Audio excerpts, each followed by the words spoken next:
Render graças ao Senhor, porque Ele é bom e as suas misericórdias duram para sempre. Novamente estamos aqui para nós começarmos o capítulo 13 de Gênesis, continuando nosso estudo. Nós falamos sobre a chamada de Abraão, de Ur dos Caldeus, o seu pai veio lá de Ur, subiu até a Síria, e depois ali foi chamado de Padã Arã. O Abraão sai do meio da parentela dele, ele vai para a terra que Deus tinha mostrado, que seria a terra da Palestina. Nós sabemos que ele desce para o Egito, porque houve fome, e nós vimos a situação depois da mulher dele, a Sarai, em relação ao faraó, e depois o faraó vai e despacha o Abraão, e o Abraão sai rico dali, né? No capítulo 13 de Gênesis, nós vamos ver a separação de Ló, que é o sobrinho de Abraão, e Abraão. Não se esquecendo que eu volto a assistir, e depois eu vou focar muito mais, ainda mais para frente agora aqui, a questão do Ló, de que Deus falou para Abraão: sai você do meio da sua parentela, sai do meio da sua parentela. E o Abraão, na época ainda, vai e chama Ló para ir junto com ele, o sobrinho dele. E aqui, depois que ele sai do Egito, ele está no deserto do Negueb, e ele, a sua mulher e Ló, o seu sobrinho, e eles chegam em Betel. E lá em Betel ele levanta um altar, o lugar que tinha levantado um altar a Deus, e ele invoca o nome do Senhor. E o Ló ia com ele, e a terra que eles estavam vivendo ali não dava para o rebanho do Ló e o rebanho do Abraão. E os pastores de Ló e os pastores de Abraão brigam, e o Abraão chama então o Ló e fala: olha, nós somos parentes chegados, não vamos brigar pela terra, né? Nós somos parentes, então não vamos brigar. Você escolhe para onde você quiser. Se você quiser ir para a esquerda, eu vou para a direita. Se você quiser escolher a direita, eu vou para a esquerda. E o Ló então vai e escolhe. Ele viu a campina do Jordão, que vai até Sodoma e Gomorra. Ele está no monte, então ele olha lá para o sul e ele vê lá embaixo, lá no deserto, perto do Mar Morto, ali onde era Sodoma e Gomorra, mais ou menos, que ninguém sabe especificamente onde ficava.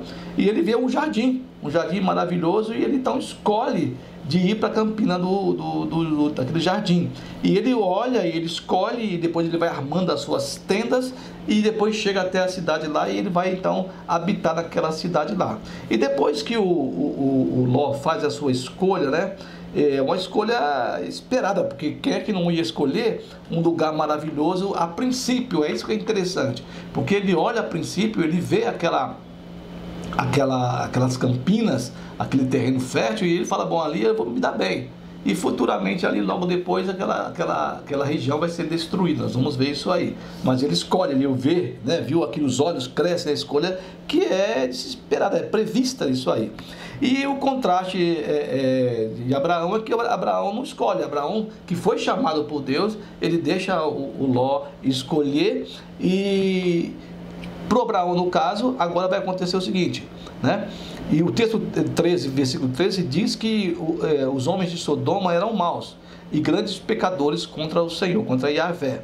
Depois que o Ló vai, Deus chama Abraão e fala para ele poder: olha, você pode ergue os seus olhos, Abraão, e olha desde onde você está, para o norte, para o sul, para o oriente, para o ocidente, porque essa terra aí seria o contraste em relação ao contraste entre Deus e Ló. Essa terra eu vou escolher, eu escolhi para você, fui eu que escolhi para você, eu vou te dar. O outro escolhe, aparentemente uma coisa maravilhosa, que se torna terrível depois, e o Abraão ficou na dele, e Deus disse: olha, isso aqui vai dar para você, porque eu escolhi. Então você olha, tudo aqui vai ser teu. E vai reafirmar a promessa que foi feita no capítulo 12, porque toda essa terra que vês, eu te darei, a ti e a tua descendência para sempre, é o versículo 15. E o Abraão então fez, na verdade, uma escolha, que ele não fez escolha, mas fez a opção mais certa: esperar em Deus. Não foi como Ló, que não esperou, escolheu pelo olhar, a concupiscência dos olhos, né? A soberba da vida. Não, ali é maravilhoso, vou me dar bem lá. E foi. O Abraão não escolheu, e Deus escolheu para ele e deu de bandeja aquela terra para ele e para a descendência dele. Então Deus fala para Abraão: você tem que levantar, tem que percorrer essa terra no seu comprimento, na sua largura, porque é a terra que eu vou dar para você aí. E o Abraão então vai armando e desarmando as suas tendas e vai andando pela terra aí. Ele volta aos carvalhais de Mamre, lá no supostamente, lembra, nós falamos que os Cavalhais de Mãe seria um lugar onde as pessoas faziam oferendas, e ele vai levantar um altar a Yahvé. Tá certo? Então essa é a situação. Bom, por enquanto não teve problema porque cada um foi para o seu lado. Mas houve um atrito, um pequeno atrito entre os familiares. E a palavra do capítulo 12 foi para não levar o seu familiar. No capítulo 14 existe uma situação interessante aqui, porque alguns reis vão ter seus conflitos, as suas guerras, e os reis que vencem, eles levam cativo um povo, e no meio desse povo está o Ló, o sobrinho de Abraão, no caso. E quando o Abraão sabe disso, ele convoca os seus 318 homens nascidos na sua casa, seus escravos no caso ali, e junto com a coligação que ele fazia com outras tribos ali, e ele foi então lutar contra os reis, e ele então foi e venceu esses reis que tinham vencido outros reis, e ele liberta o Ló. Entre um dos reis está o cara de Sodoma, que é justamente onde morava o Ló, né? É interessante aqui. Então, quando ele está voltando para a casa dele, ele está perto de Salém, que ele está em Betel, não é isso? E perto de Salém, que seria Jerusalém, desce um homem. E esse homem, o texto diz que ele era sacerdote do Deus Yahvé, ou El Elyon, na verdade é El Elyon. Ele é sacerdote de El Elyon, que traduzido é o Deus Altíssimo. E o nome dele é Melquisedeque. Melqui seria rei Zadok de justiça. Então é rei de justiça da cidade de Salém, da cidade da paz, que ainda era, no caso depois, futuramente Jerusalém. Então esse sacerdote, ele desce para se encontrar com os vencedores, com Abraão, e ele traz o pão e o vinho, e ele vai e abençoa Abraão. Vamos agora, interessante, é interessante aqui, muito interessante, no capítulo 14, no verso 3, é chamado o Abraão de o hebreu, né? O Abraão, o hebreu. E aqui então, quando esse cara chega aqui com o pão e o vinho, ele abençoa o Abraão. E ele disse, Abraão, né? Bendito seja Abraão pelo Deus El Elyon, ou bendito seja Abraão pelo Deus Altíssimo, que possui os céus e a terra. E bendito seja o Deus Altíssimo, El Elyon, que entregou os teus adversários nas tuas mãos. Aí acontece um fato interessante. O Abraão, de tudo que ele tinha, ele dá o dízimo para o Melquisedeque, o rei de justiça, aqui no caso da cidade de Salém, da cidade da paz. Aí é interessante porque no capítulo 21, versículo 21 do capítulo 14, o rei de Sodoma, ele vai até Abraão. E é interessante que ele fala assim, ó, dai-me as pessoas e os bens ficam contigo. Esse é o cara que é rei da cidade, que nós vimos lá no texto do 13, no versículo 13, no caso. Ora, os homens de Sodoma eram maus e grandes pecadores contra o Senhor. Perderam a guerra, Abraão vai com seus escravos e mais os amigos dele, das suas coligações, dos clãs, amigos de Abraão, vencem, e ele está ali. E ele vai e fala assim, ó, é o seguinte, ó, dá-me as pessoas e os bens ficarão contigo. Mas aí o Abraão vai responder para o rei de Sodoma: levanto minha mão ao Senhor, o Deus Altíssimo, o que possui os céus e a terra. É interessante porque o texto que nós vimos ali, desde o capítulo 12 até aqui, o Abraão não conhecia o Deus que ele conhecia como El Elyon. E ele então aceita o Deus de Melquisedeque como o Senhor também. Que ele fala assim, ó, mas Abraão lhe respondeu: levanto a minha mão ao Senhor. Aqui para nós não quer dizer nada, o Deus Altíssimo, mas no hebraico está assim: levanto a minha mão a Yahvé, que é o que ele conhecia, o El Elyon, o Deus Altíssimo, o que possui os céus e a terra. E juro que nada tomarei de tudo que te pertence, nem um fio, nem uma correia de sandália, para que não digas: eu enriqueci a Abrão. Nada quero para mim, senão que os rapazes comeram. e a parte que toca aos homens, Arner, Skol e Murray, que foram comigo, estes que tomem o seu quinhão. Então, o pessoal que é outro clã, o clã do Arner, do Skol, é um clã de amigos que faziam coligação com Abraão, que foram lutar com ele junto com os seus escravos lá. Mas então ele invoca o mesmo, o Yahvé, ele reconhece Yahvé, o Deus que ele conheceu, o Deus que chamou ele de Padan Aram, o mesmo Deus que é o Deus de Melquisedeque, o El Elyon. E ele fala assim, não, levanta a minha mão ao Deus de Melquisedeque, a Yahvé, o El Elyon. É muito interessante, porque esse Melquisedeque, depois vão dizer que ele não tem genealogia, não se fala aqui, e depois vão dizer que Jesus então seria um tipo de Melquisedeque, ou Melquisedeque um tipo de Jesus, e ele vem com pão e vinho também, né? Jesus depois vai fazer a ceia com pão e vinho, que era algo que eles tomavam e comiam lá. Então isso é interessante, esse rei da justiça, o meu rei é justiça, da cidade de Salém, cidade da paz, Jerusalém.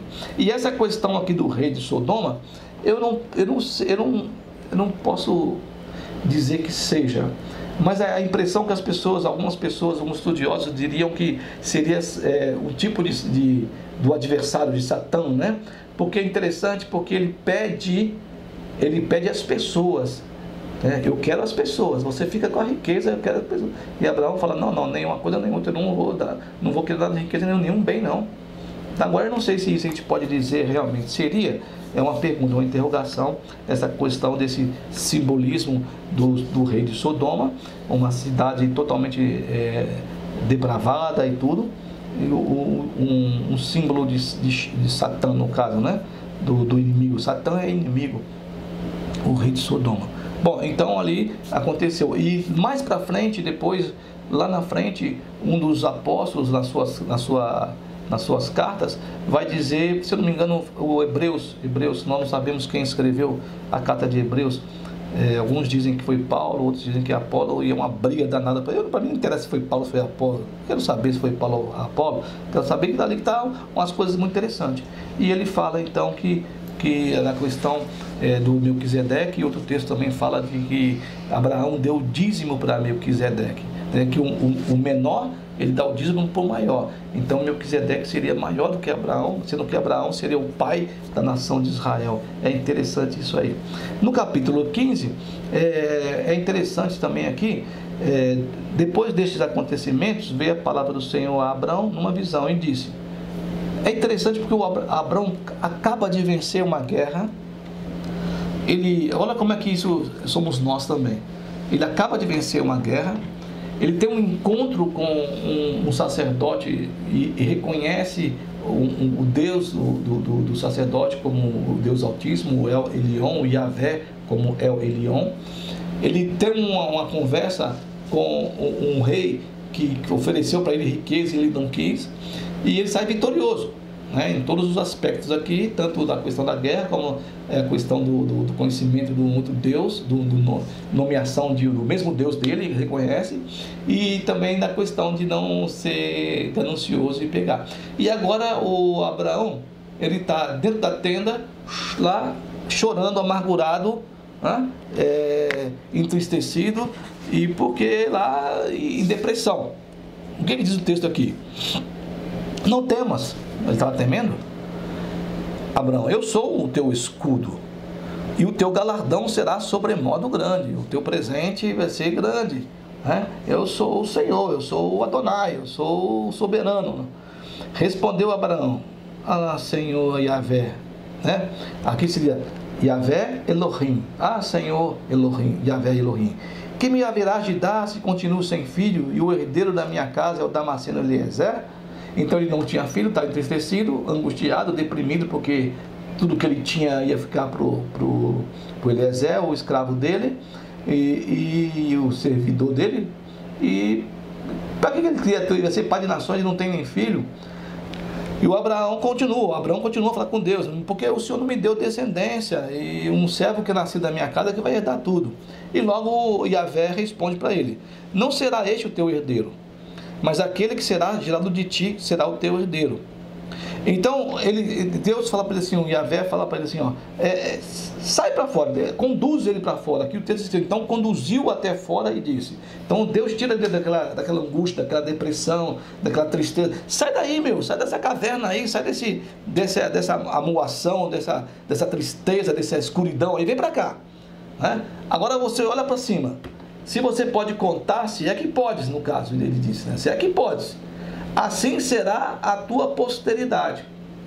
E aqui vem um fato interessantíssimo dessa promessa, com base naquilo que Deus falou para ele. O Abraão, ele vai fundamentar a expectativa, a esperança dele, a fé dele, o futuro dele. É a mesma coisa que nós pregamos sobre a questão do desenho do Simpson, na pregação de domingo no caso, de que fundamentar, e ele então vai enraizar, vai colocar a sua fé na promessa de Deus, de que dele viria um descendente, e esse descendente que ia herdar todas essas coisas. Por quê? Vem o versículo 6. E ele creu no Senhor, e isso lhe foi imputado para justiça.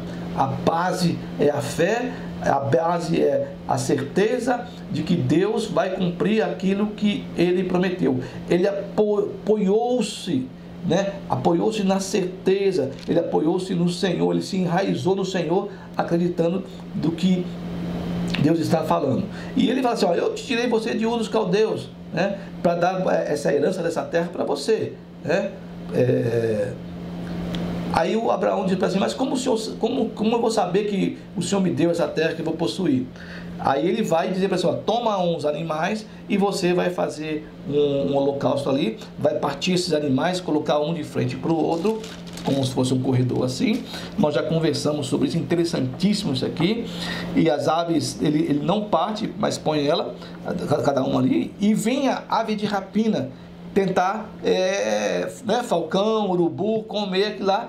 Olha só, e a função de Abraão era somente espantar essas aves. Ele estava ali tomando conta daquele futuro holocausto ali, aqueles animais mortos, e a função dele era apenas espantar. Era espantar. Né? Tem um texto, uma história interessantíssima, que dizem que Lutero falou que você pode...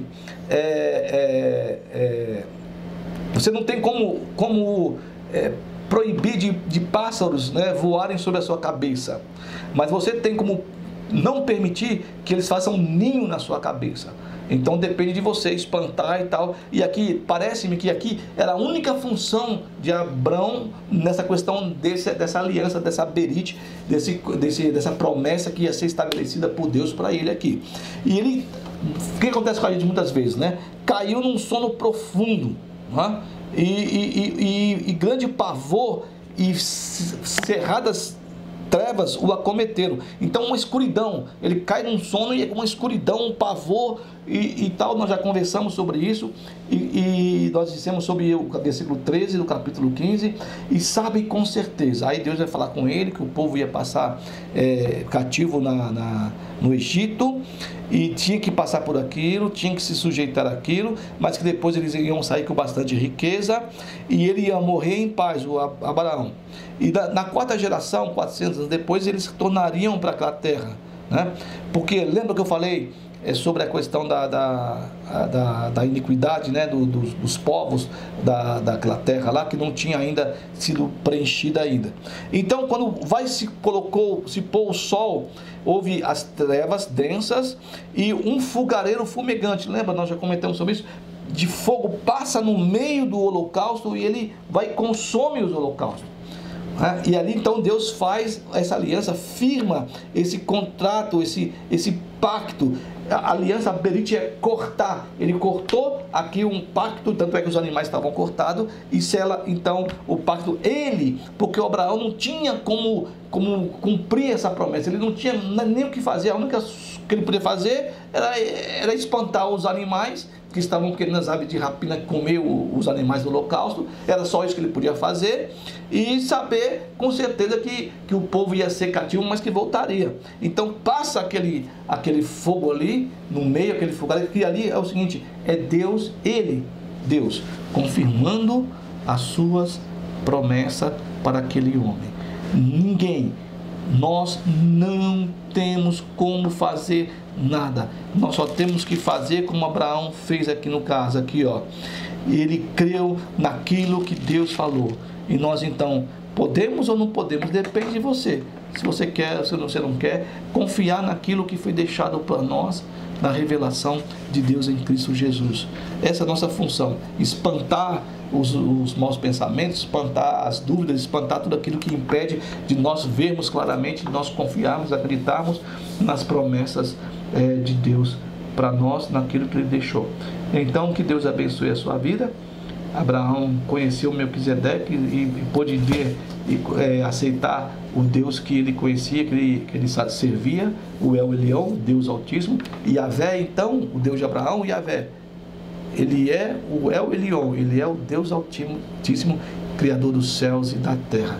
E ele é o Deus que cumpre as suas promessas de tudo aquilo que ele falou para você, para mim, que tudo que está na Bíblia aqui e que vai acontecer ainda, que já aconteceu e vai acontecer. Deus abençoe então a sua vida, Deus abençoe a sua casa em nome de Jesus Cristo. Amém.